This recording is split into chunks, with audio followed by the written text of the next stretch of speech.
আসসালামু আলাইকুম। আজকে ১৫ই মার্চ ২০২৬। আমরা সবাই আছি মিরপুর ১ সাব রেজিস্ট্রি অফিসের নিচতলায় একটা ভেন্ডর ইসে। আজকে ইনশাআল্লাহ আমরা একটা জমির রেজিস্ট্রি নিচ্ছি। দুঃখিত জমির রেজিস্ট্রি দিচ্ছি। মিরপুর ২ ৬০ ফিট সোনারতরী প্রজেক্টের ৪ কাঠায় ২ ইউনিট দক্ষিণমুখী। এই প্রজেক্টে একটা শেয়ার বিক্রি হচ্ছে। ইনশাআল্লাহ আলহামদুলিল্লাহ ভাইরা নিচ্ছে। দলিল শেষ।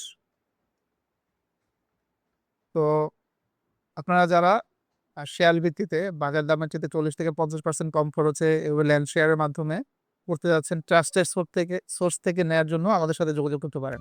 ধন্যবাদ।